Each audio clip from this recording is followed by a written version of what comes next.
열 처녀의 비유 25장. 그때의 하늘나라는 저마다 등을 들고 신랑을 맞으러 나간 열 처녀에 비길 수 있을 것이다. 그 가운데 다섯은 어리석고 다섯은 슬기로웠다. 어리석은 처녀들은 등은 가지고 있었지만 기름은 가지고 있지 않았다. 그러나 슬기로운 처녀들은 등과 함께 기름도 그릇에 담아 가지고 있었다. 신랑이 늦어지자 처녀들은 모두 졸다가 잠이 들었다. 그런데 한밤중에 외치는 소리가 났다. 신랑이 온다. 신랑을 맞으러 나가라. 그러자 처녀들이 모두 일어나 저마다 등을 챙기는데 어리석은 처녀들이 슬기로운 처녀들에게 우리 등이 꺼져가니 너희 기름을 나누어 다오 하고 청하였다. 그러나 슬기로운 처녀들은 안 된다. 우리도 너희도 모자랄 터이니 차라리 상인들에게 가서 사라 하고 대답하였다. 그들이 기름을 사러 간 사이에 신랑이 왔다. 준비하고 있던 처녀들은 신랑과 함께 혼인잔치에 들어가고 문은 닫혔다. 나중에 나머지 처녀들이 와서 주인님, 주인님, 문을 열어주십시오 하고 청하였지만 그는 내가 진실로 너희에게 말한다. 나는 너희를 알지 못한다 하고 대답하였다. 그러니 깨어 있어라. 너희가 그날과 그 시간을 모르기 때문이다. 탈렌트의 비유. 하늘나라는 어떤 사람이 여행을 떠나면서 종들을 불러 재산을 맡기는 것과 같다. 그는 각자의 능력에 따라 한 사람에게는 5탈렌트, 다른 사람에게는 2탈렌트, 또 다른 사람에게는 1탈렌트를 주고 여행을 떠났다. 5탈렌트를 받은 이는 곧 가서 그 돈을 활용하여 5탈렌트를 더 벌었다. 2탈렌트를 받은 이도 그렇게 하여 2탈렌트를 더 벌었다. 그러나 1탈렌트를 받은 이는 물러가서 땅을 파고 주인의 그 돈을 숨겼다. 오랜 뒤에 종들의 주인이 와서 그들과 세임을 하게 되었다. 5탈렌트를 받은 이가 나아가서 5탈렌트를 더 바치며 주인님, 저에게 5탈렌트를 맡기셨는데 보십시오, 5탈렌트를 더 벌었습니다 하고 말하였다. 그러자 주인이 그에게 일렀다. 잘하였다, 착하고 성실한 종아. 내가 작은 일에 성실하였으니 이제 내가 너에게 많은 일을 맡기겠다. 와서 내 주인과 함께 기쁨을 나누어라. 2탈렌트를 받은 이도 나아가서 주인님, 저에게 2탈렌트를 맡기셨는데 보십시오, 2탈렌트를 더 벌었습니다 하고 말하였다. 그러자 주인이 그에게 일렀다. 잘하였다, 착하고 성실한 종아. 내가 작은 일에 성실하였으니 이제 내가 너에게 많은 일을 맡기겠다. 와서 내 주인과 함께 기쁨을 나누어라. 그런데 1탈렌트를 받은 이는 나아가서 이렇게 말하였다. 주인님, 저는 주인님께서 모진 분이시어서 심지 않은 데에서 거두시고 뿌리지 않은 데에서 모으신다는 것을 알고 있었습니다. 그래서 두려운 나머지 물러가서 주인님의 탈렌트를 땅에 숨겨두었습니다. 보십시오, 주인님의 것을 도로 받으십시오. 그러자 주인이 그에게 대답하였다. 이 악하고 게으른 종아, 내가 심지 않은 데에서 거두고 뿌리지 않은 데에서 모으는 줄로 알고 있었다는 말이냐. 그렇다면 내 돈을 대금업자들에게 맡겼어야지. 그리하였으면 내가 돌아왔을 때에 내 돈에 이자를 붙여 돌려받았을 것이다. 저자에게서 그 1탈렌트를 빼앗아 10탈렌트를 가진 이에게 주어라. 누구든지 가진 자는 더 받아 넉넉해지고 가진 것이 없는 자는 가진 것마저 빼앗길 것이다. 그리고 저 쓸모없는 종은 바깥 어둠 속으로 내던져버려라. 거기에서 그는 울며 이를 갈 것이다. 최후의 심판.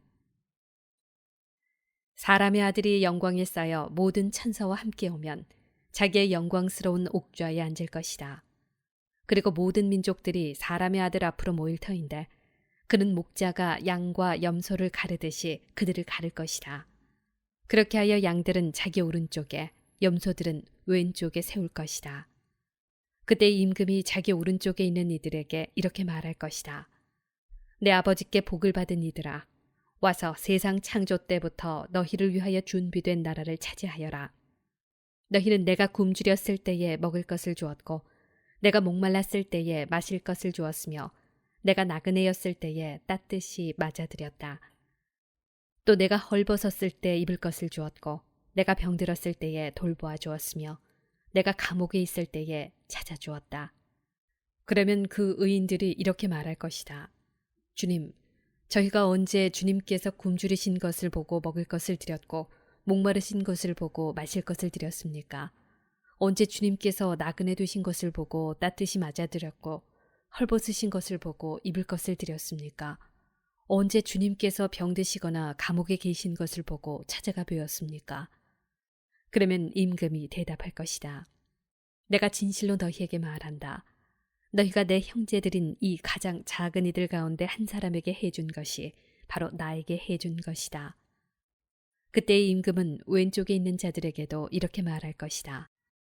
저주받은 자들아, 나에게서 떠나 악마와 그 부하들을 위하여 준비된 영원한 불 속으로 들어가라. 너희는 내가 굶주렸을 때에 먹을 것을 주지 않았고 내가 목말랐을 때에 마실 것을 주지 않았으며 내가 나그네였을 때에 따뜻이 맞아들이지 않았다. 또 내가 헐벗었을 때에 입을 것을 주지 않았고 내가 병들었을 때와 감옥에 있을 때에 돌보아 주지 않았다. 그러면 그들도 이렇게 말할 것이다. 주님, 저희가 언제 주님께서 굶주리시거나 목마르시거나 나그네 되신 것을 보고 또 헐벗으시거나 병드시거나 감옥에 계신 것을 보고 시중들지 않았다는 말씀입니까? 그때 임금이 대답할 것이다. 내가 진실로 너희에게 말한다. 너희가 이 가장 작은 이들 가운데 한 사람에게 해주지 않은 것이 바로 나에게 해주지 않은 것이다. 이렇게 하여 그들은 영원한 벌을 받는 곳으로 가고 의인들은 영원한 생명을 누리는 곳으로 갈 것이다. 예수님을 죽일 음모를 꾸미다. 26장. 예수님께서 이 말씀들을 모두 마치시고 제자들에게 이르셨다. 너희도 알다시피 이틀이 지나면 파스가인데 그러면 사람의 아들은 사람들에게 넘겨져 십자가에 못 박힐 것이다. 그때 수석 사제들과 백성의 원로들이 카야파라는 대사제의 저택에 모여 속임수를 써서 예수님을 붙잡아 죽이려고 공모하였다. 그러면서도 백성 가운데에서 소동이 일어날지 모르니 축제 기간에는 안 된다 하고 말하였다. 어떤 여자가 예수님의 머리에 향유를 붓다. 예수님께서 베타니아에 있는 나병 환자 시몬의 집에 계실 때의 일이다. 어떤 여자가 매우 값진 향유가 든 옥합을 가지고 다가와 식탁에 앉아 계시는 그분 머리에 향유를 부었다. 제자들이 그것을 보고 불쾌해하며 말하였다. 왜 저렇게 허투루 쓰는가? 저것을 비싸게 팔아 가난한 이들에게 나누어줄 수도 있을 터인데. 예수님께서 그것을 아시고 그들에게 이르셨다. 왜 이 여자를 괴롭히느냐? 이 여자는 나에게 좋은 일을 하였다. 사실 가난한 이들은 늘 너희 곁에 있지만 나는 늘 너희 곁에 있지는 않을 것이다. 이 여자가 내 몸에 이 향유를 부은 것은 내 장례를 준비하려고 한 것이다. 내가 진실로 너희에게 말한다. 온 세상 어디든지 이 복음이 선포되는 곳마다 이 여자가 한 일도 전해져서 이 여자를 기억하게 될 것이다. 유다가 예수님을 배신하다. 그때 12제자 가운데 하나로 유다 이스카리옷이라는 자가 수석 사제들에게 가서 내가 그분을 여러분에게 넘겨주면 나에게 무엇을 주실 작정입니까? 하고 물었다. 그들은 은돈 30립을 내주었다. 그때부터 유다는 예수님을 넘길 적당한 기회를 노렸다. 최후의 만찬을 준비하다. 무교절 첫날에 제자들이 예수님께 다가와 스승님께서 잡수실 파스카 음식을 어디에 차리면 좋겠습니까? 하고 물었다. 그러자 예수님께서 이르셨다. 도성 안으로 아무개를 찾아가 선생님께서 나의 때가 가까웠으니 내가 너의 집에서 제자들과 함께 파스카 축제를 지내겠다 하십니다 하여라. 제자들은 예수님께서 분부하신 대로 파스카 음식을 차렸다. 제자가 배신할 것을 예고하시다. 저녁 때가 되자 예수님께서 12제자와 함께 식탁에 앉으셨다. 그들이 음식을 먹고 있을 때에 예수님께서 말씀하셨다. 내가 진실로 너희에게 말한다. 너희 가운데 한 사람이 나를 팔아넘길 것이다. 그러자 그들은 몹시 근심하며 저마다 주님, 저는 아니겠지요 하고 묻기 시작하였다. 예수님께서 그들에게 대답하셨다. 나와 함께 대접에 손을 넣어 빵을 적시는 자, 그 자가 나를 팔아넘길 것이다. 사람의 아들은 자기에 관하여 성경에 기록된 대로 떠나간다. 그러나 불행하여라. 사람의 아들을 팔아넘기는 그 사람은 차라리 태어나지 않았더라면 자신에게 더 좋았을 것이다. 예수님을 팔아넘길 유다가 스승님, 저는 아니겠지요 하고 묻자 예수님께서 그에게 내가 그렇게 말하였다 하고 대답하셨다. 성찬예를 제정하시다. 그들이 음식을 먹고 있을 때에 예수님께서 빵을 들고 찬미를 들으신 다음 그것을 떼어 제자들에게 주시며 말씀하셨다. 받아 먹어라. 이는 내 몸이다. 또 잔을 들어 감사를 드리신 다음 제자들에게 주시며 말씀하셨다. 모두 이 잔을 마셔라. 이는 죄를 용서해 주려고 많은 사람을 위하여 흘리는 내 계약의 피다. 내가 너희에게 말한다. 내 아버지의 나라에서 너희와 함께 새 포도주를 마실 그날까지 이제부터 포도나무 열매로 빚은 것을 다시는 마시지 않겠다. 그들은 찬미가를 부르고 나서 올리브 산으로 갔다. 베드로가 당신을 모른다고 할 것을 예고하시다. 그때 예수님께서 제자들에게 말씀하셨다. 오늘 밤에 너희는 모두 나에게서 떨어져 나갈 것이다. 성경에 내가 목자를 치리니 양떼가 흩어지리라고 기록되어 있기 때문이다. 그러나 나는 되살아나서 너희보다 먼저 갈릴레아로 갈 것이다. 그러자 베드로가 예수님께 말하였다. 모두 스승님에게서 떨어져 나갈지라도 저는 결코 떨어져 나가지 않을 것입니다. 예수님께서 그에게 말씀하셨다. 내가 진실로 너에게 말한다. 오늘 밤 달기 울기 전에 너는 3번이나 나를 모른다고 할 것이다. 베드로가 다시 예수님께 말하였다. 스승님과 함께 죽는 한이 있더라도 저는 스승님을 모른다고 하지 않겠습니다. 다른 제자들도 모두 그렇게 말하였다. 겟세마니에서 기도하시다. 그때 예수님께서 제자들과 함께 겟세마니라는 곳으로 가셨다. 그리고 제자들에게 내가 저기 가서 기도하는 동안 여기에 앉아 있어라 하고 말씀하신 다음 베드로와 제베데오의 2 아들을 데리고 가셨다. 그분께서는 근심과 번민에 휩싸이기 시작하셨다. 그때 그들에게 내 마음이 너무 괴로워 죽을 지경이다. 너희는 여기에 남아서 나와 함께 깨어 있어라 하고 말씀하셨다. 그런 다음 앞으로 조금 나아가 얼굴을 땅에 대고 기도하시며 이렇게 말씀하셨다. 아버지, 하실 수만 있으시면 이 잔이 저를 비켜가게 해 주십시오. 그러나 제가 원하는 대로 하지 마시고 아버지께서 원하시는 대로 하십시오. 그러고 나서 제자들에게 돌아와 보시니 그들은 자고 있었다. 그래서 베드로에게 이렇게 너희는 나와 함께 1시간도 깨어 있을 수 없더란 말이냐. 유혹에 빠지지 않도록 깨어 기도하여라.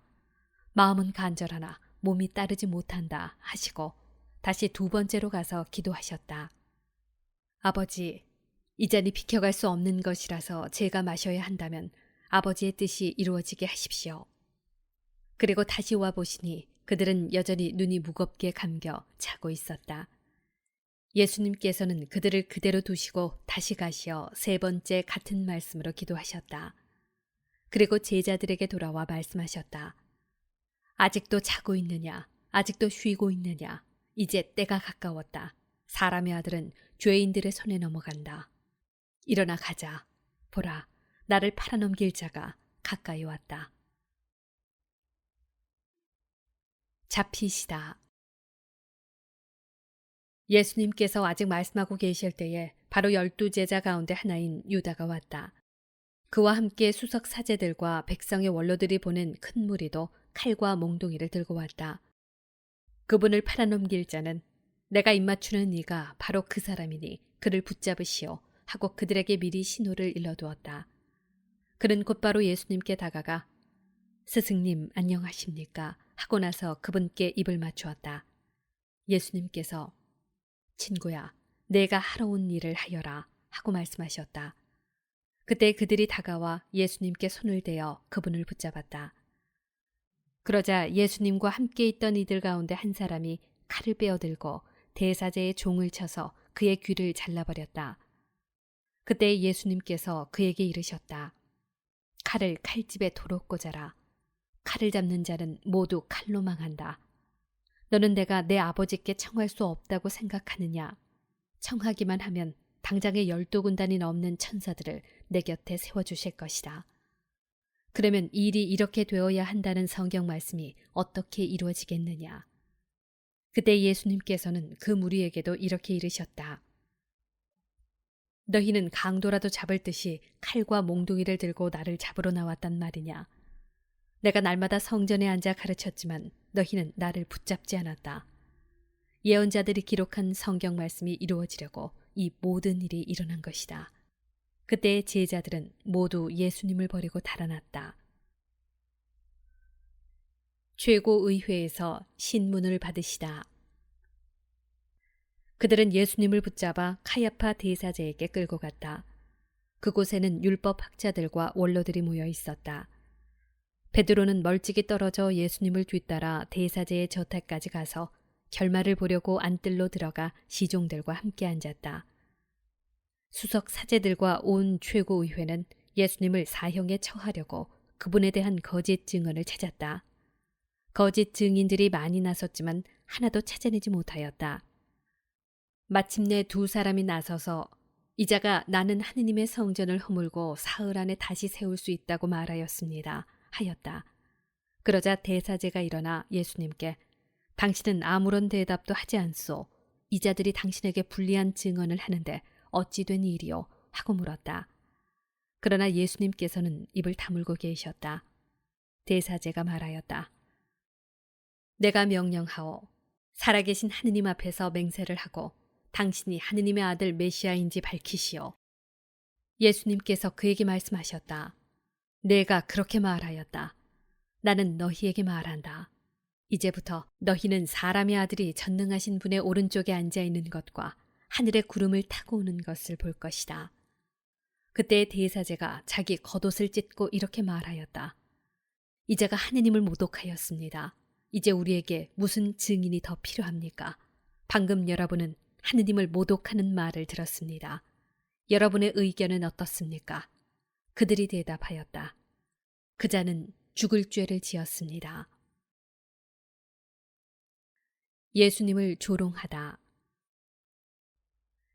그때 그들은 예수님의 얼굴에 침을 뱉고 그분을 주먹으로 쳤다. 더러는 손찌검을 하면서 메시아야 알아맞혀 보아라. 너를 친 사람이 누구냐 하였다. 베드로가 예수님을 모른다고 하다. 베드로는 안뜰 바깥쪽에 앉아 있었는데 하녀 하나가 그에게 다가와 말하였다. 당신도 저 갈릴레아 사람 예수와 함께 있었지요. 그러자 베드로는 모든 사람 앞에서 나는 당신이 무슨 말을 하는지 모르겠소 하고 부인하였다. 그가 대문께로 나가자 다른 하녀가 그를 보고 거기에 있는 이들에게 이인은 나자렛 사람 예수와 함께 있었어요 하고 말하였다. 그러자 베드로는 맹세까지 하면서 나는 그 사람을 알지 못하오 하고 다시 부인하였다. 그런데 조금 뒤에 거기 서 있던 이들이 베드로에게 다가와 당신도 그들과 한패임이 틀림없소. 당신의 말씨를 들으니 분명하오 하고 말하였다. 그때 베드로는 거짓이면 천벌을 받겠다고 맹세하기 시작하며 나는 그 사람을 알지 못하오 하였다. 그러자 곧 달기 울었다. 베드로는 달기 울기 전에 너는 3번이나 나를 모른다고 할 것이다 하신 예수님의 말씀이 생각나서 밖으로 나가 슬피 울었다.